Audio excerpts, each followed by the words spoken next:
معزز وکلاء، مہمانان گرامی، خواتین و حضرات، السلام علیکم۔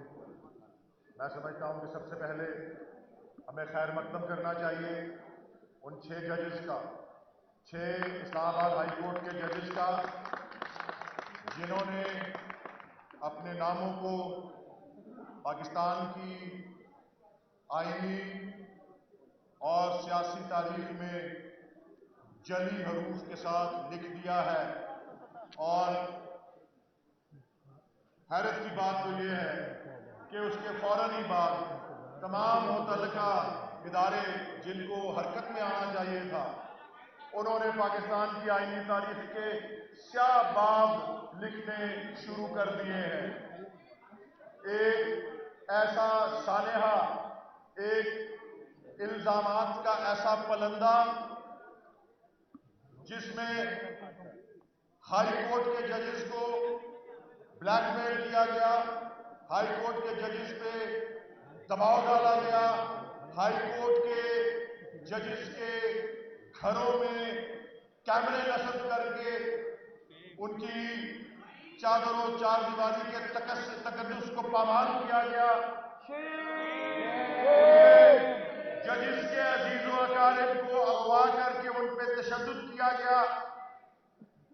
اور کس نے کیا؟ انتظامیہ کے ایک اعلی کار نے اور چیف جسٹس آف پاکستان نے کس کے حوالے کر دیا اس ساری تحقیق اور تفتیش کو؟ انتظامیہ کی بنائی ہوئی ایک کمیشن کو۔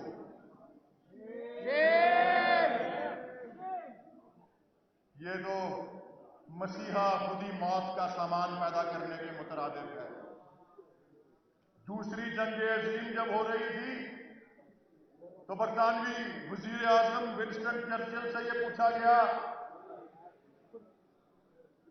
یا اس نے پوچھا اپنے معاونین سے کہ بم برس رہے ہیں، جیٹس آ رہے ہیں، گولیاں چل رہی ہیں، عمارتیں زمین بوس ہو رہی ہیں۔ دوسرے جنگ عظیم کے بھنور کے اندر انگلستان تھا، لیکن اس نے کہا کہ کیا ہماری عدلیہ فعال ہے؟ کیا ہماری عدالتیں چل رہی ہیں؟ جب جواب ملا ہاں چل رہی ہیں، تو اس نے اطمینان کا اظہار کیا کہ دوسری جنگ عظیم جیسی کیفیت کے اندر بھی اگر ایک ملک کی عدلیہ فعال ہو، عدلیہ مضبوط ہو، تو دنیا کی کوئی قوت بھی اس کو نقصان نہیں پہنچا سکتی۔ ہم نے اپنے عدلیہ کے وقار کو، اپنی عدلیہ کی آزادی کو، قانون کی حکمرانی کو، آئین کی بالادستی کو، جو اتنا بڑا خطرہ، جو اتنا بڑا اس پہ حملہ ہوا کہ قانون کی حکمرانی کے بجائے جنگل کا قانون اور مائٹ از رائٹ کی آواز جو ہے اس کے خلاف اٹھائی، باعزت 6 ہائی کورٹ کے ججز نے اس کو انتظامیہ کی صوابدید کے نظر کر دیا۔ سپریم کورٹ آف پاکستان کے لیے ضروری ہے کہ وہ خود بطور ایک ادارے کے اس میں ایکشن لے، طلب کرے وزیر اعظم کو، طلب کرے انتظامی اداروں کو، اور جواب لے ان سے، بجائے کہ بند کمروں کے اندر ان کے ساتھ میٹنگ کرے۔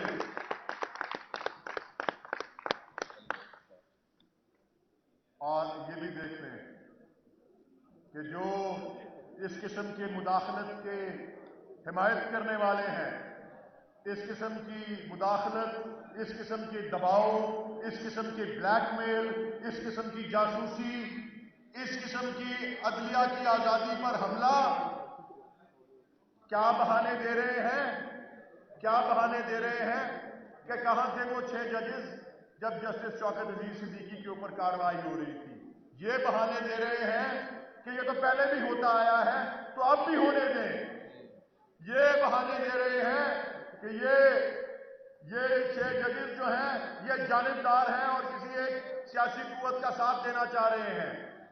یہ سب اس کو مسترد کرتے ہیں ہم۔ اور جس طرح سے 2 چیزوں پہ رہنمائی مانگی تھی ان ججز نے، ایک کہ ایک ملک گیر کنونشن کی جائے اعلیٰ عدلیہ کی، جس میں پاکستان بھر سے اس بات کا اندازہ لگ سکے کہ کس پیمانے کے اوپر یہ مداخلت ہو رہی ہے، کس پیمانے کے اوپر یہ بلیک میل، یہ تشدد اور یہ جاسوسی ہو رہی ہے۔ اور دوسری رہنمائی جو مانگی تھی وہ یہ تھی کہ ایسے حالات کے اندر ہمارا ضابطہ اخلاق خاموش ہے، ہمیں رہنمائی دی جائے۔ دونوں چیزوں کو انتظامیہ کی نظر کر دیا گیا۔ میں تو افسوس کے ساتھ اور مایوسی کے ساتھ لیکن اس عزم کے ساتھ کہ وکلاء اس قسم کی جانبدارانہ تحقیقات نہیں ہونے دیں گے، میں حبیب جالب کے ان اشعار سے اجازت لیتا ہوں کہ دیپ جس کا محلات ہی میں جلے، چند لوگوں کی خوشیوں کو لے کر چلے، وہ جو سائے میں ہر مصلحت کے پلے، ایسے دستور کو صبح بے نور کو میں نہیں مانتا۔